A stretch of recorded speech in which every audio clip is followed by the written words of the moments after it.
좋은 아침입니다.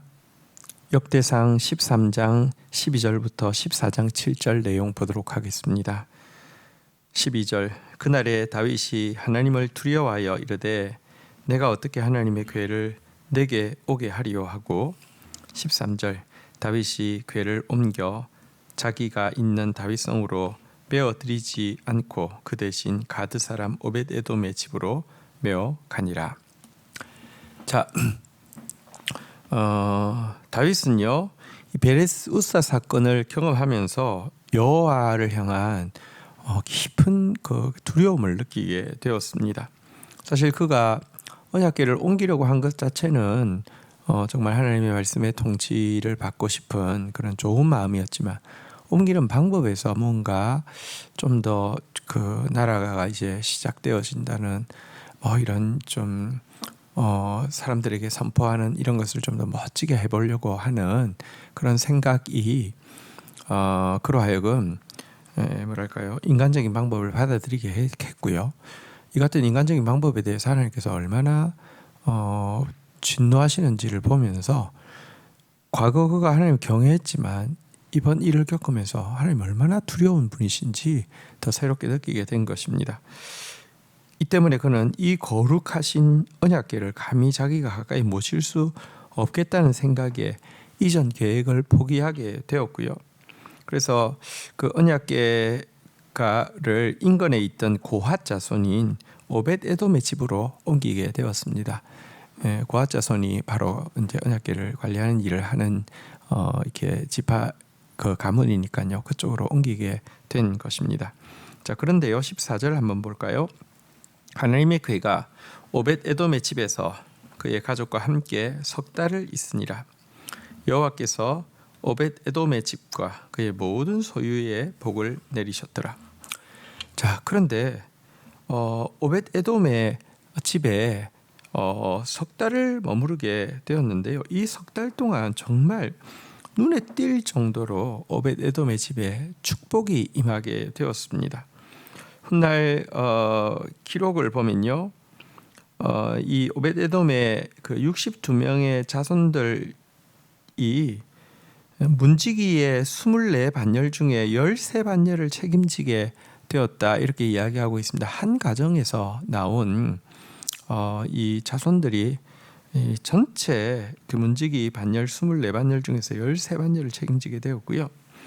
또 성 안에 있는 예루살렘 성 안에 있는 모든 창고를 관리하는 직분까지 맡게 되었다 이렇게 이야기하고 있습니다.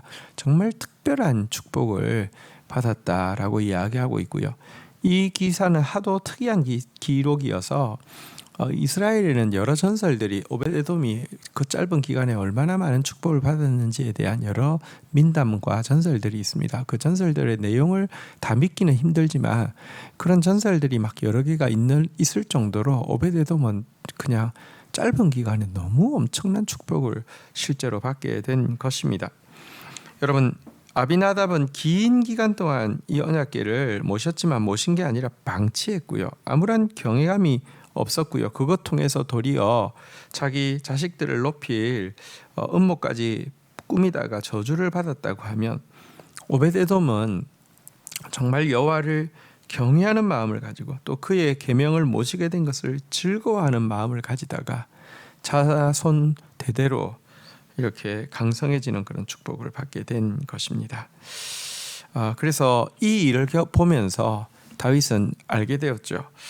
언약궤를 옮기는 과정에서 인간적인 방법을 섞으려고 했던 것 자체가 문제이지 언약궤가 정말 거룩한 것이긴 하지만 정말 그 가난한 마음으로 또 사모하는 마음으로 언약궤를 모시려는 것 자체는 여전히 하나님께서 기뻐하신다는 사실을 확인을 하게 된 것입니다. 자, 14장 1절입니다.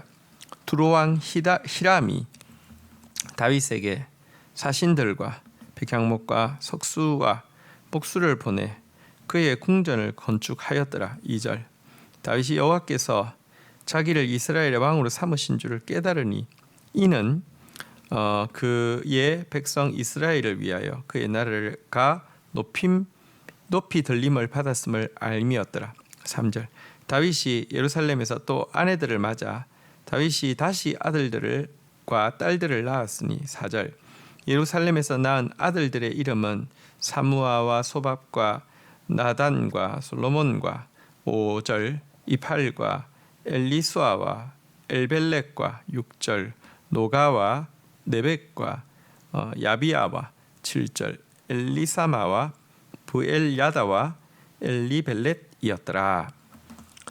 자, 다윗은 이제 통합왕국의 왕이 되었는데 하나님께서 다윗과 함께 한다는 확정들을 보여주셨습니다. 그 확정들 중에 두 가지가 지금 읽었던 내용 중에 들어 있는데요. 첫 번째는 다윗이 자기가 거주할 궁을 건축하려고 하자 두로왕 히람이 최상급의 건축 자재인 백향목과 또 세계 최고의 기술을 가지고 있던 석수와 목수를 보내어서 이 일을 돕게 했다는 것입니다. 다윗은 이런 일을 보면서 참으로 하나님이 자기를 세우사 이스라엘 왕으로 삼으신 것과 또 택한 백성인 이스라엘을 열국 가운데서 높여주신다는 사실을 실감할 수 있게 되었습니다. 여러분, 이것은 외적인 보증이죠. 정말 하나님이 나를 세우셨고 나를 통하여서 하나님께서 이 나라를 열국 가운데 축복의 통로로 쓰실 것이라는 것에 대한 확증을 바로 이와 같은 일을 통하여서 경험하게 되었다, 이렇게 이야기하고 있습니다. 하나님은 하나님의 사람이 세워지면요, 연단은 있지만 또 참 기다림도 있지만 그 기다림과 연단을 잘 마치고 세워지기만 하면 하나님은 이처럼 표시내어서 당신이 함께 하시고 당신이 높여주신다는 것을 드러내시는 분이십니다. 자, 이제 두 번째 확정은 그들이 예루살렘으로 수도를 옮기고 났을 때에 새롭게 많은 아들들을 낳았다는 사실입니다. 여기에 보니까 13명의 아들들이 예루살렘에서 태어났다라고 하면서 이름을 기록하고 있습니다. 여러분, 사실 그가 헤브론의 왕으로 있는 7년 동안도 아들들을 낳았는데요. 또 그전에도 아들이 있었고요. 근데 여기에 13명의 또 아들들이 또 태어났다는 것은 어쨌거나 하나님께서 예루살렘을 수도로 삼고 이 예루살렘을 통해서 일하시기를 기뻐하신다는 대단히 중요한 한 확정으로 나타나고 있는 것입니다. 하지만 이런 그 축복들, 다윗 궁을 세울 때에 외부에서 온 이 축복, 또 이곳에서 태어난 자식들의 축복, 이 축복들 사건이 베레스 우사 사건 뒤에 기록되어 있는 것은 정말 다윗이 너무 대단하고 훌륭하고 자격이 있어서 이런 축복이 임하는 것이 아니라 하나님께서 그를 들어 쓰시기로 결정하셨기 때문에 이런 축복들이 있다라는 점을 보여주는 것이기도 합니다. 우리는 바로 이 같은 하나님, 이 같은 하나님을 또 섬기는 사람들입니다.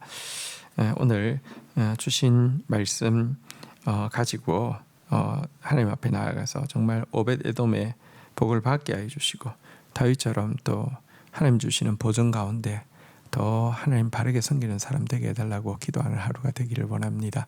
주신 말씀 붙잡고 기도하며 나가도록 하겠습니다. 하나님 아버지, 감사합니다. 다윗이 하나님이 기뻐하시는 뜻을 행함에 있어서 인간적인 방법을 섞으려고 하다가 일어난 재앙 앞에서 하나님의 그 기뻐하시는 뜻마저도 두려워하고 있는 모습을 보게 됩니다. 그러나 오벳에돔이 정말 하나님을 경외하면서 또 그의 계명을 즐거워하면서 그 3개월 동안 언약궤를 맡았다가 너무 큰 축복을 받은 이 모습을 보고 또 그가 다시 이 소중한 언약궤, 하나님의 말씀의 통치를 받아들일 수 있는 용기를 얻은 모습도 보게 됩니다. 하나님, 저희들이 정말 거룩하신 하나님을 섬길진데 우리 같은 자를 용납해 주신 하나님을 향한 감격이 떠나지 않게 해 주시고 하나님을 섬김에 있어서 인간적인 방법을 섞어서 쓰려는 악을 행하지 않도록 도와주시며 오직 오벳에돔처럼 정말 말씀을 기뻐하고 말씀을 경외하는 자로 살 수 있도록 인도하여 주시옵소서. 다윗이 왕으로 세워졌을 때 하나님이 함께 하시고 하나님이 축복하신다는 것을, 하나님이 높이신다는 것을 여러 가지로 증명해 주시는 것 감사합니다. 이런 보증이 있었기에 그가 또 끝까지 하나님의 사람으로 잘 살아낼 수 있었음도 고백합니다. 하나님, 저희와 또 저희 교회를 향한 하나님의 뜻을 밝히 드러내시사 하나님 또 보증하여 주시고 또 힘있게 주님 사역을 감당함으로 말미암아 말씀의 영광을 온 세상에 드러내며 우리 다음 세대들을 살리는 일 넉넉히 감당할 수 있도록 은혜를 더하여 주옵소서. 예수 그리스도의 이름으로 기도 올립니다. 아멘.